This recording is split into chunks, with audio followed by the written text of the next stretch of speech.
le rôle de la Chine a-t-il changé durant cette COP? Alors la Chine est évidemment un acteur majeur de ces négociations parce qu'elle pèse aujourd'hui pour 30% des émissions de gaz à effet de serre mondiales, mais elle était traditionnellement un acteur plutôt discret.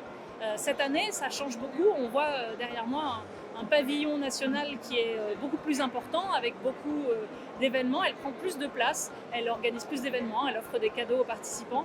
Quelque part, la Chine cherche à séduire et à assumer le fait qu'elle domine complètement aujourd'hui le marché des technologies propres. Elle produit par exemple 70% des batteries électriques et 80% des panneaux photovoltaïques dans le monde. Pourquoi, selon vous, cette situation est-elle survenue cette année? Je pense que la Chine profite cette année du fait que les États-Unis sont absents avec la deuxième administration Trump, absents et peut-être encore plus virulents que lors de cette première administration pour critiquer la lutte contre le changement climatique, renier la science et jeter le discrédit sur tout ce qui se fait ici.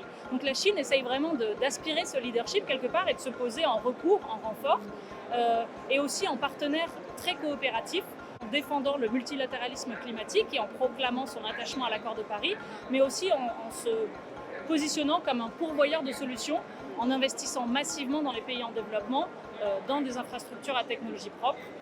En quoi la Chine pourrait-elle nous aider à rester à portée des objectifs de l'accord de Paris, c'est-à-dire un seuil de réchauffement de 2 degrés ou même, si possible, 1,5 degré? La lutte contre le changement climatique, ça concerne absolument tous les pays, même s'ils pèsent relativement peu dans les émissions mondiales. La Chine, c'est peut-être le seul pays qui, à lui seul, peut faire ou défaire notre capacité à tenir nos engagements parce qu'elle pèse plus de 30% de nos émissions de gaz à effet de serre.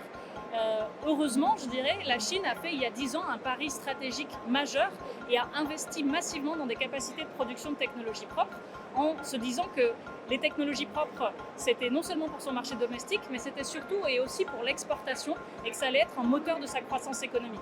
De ce point de vue-là, c'est un exemple très intéressant pour les pays en développement qui ne veulent pas seulement parler du climat comme un problème environnemental, mais aussi comme un facteur de croissance économique. C'est un discours qui porte beaucoup et qui est porteur de beaucoup d'espoir.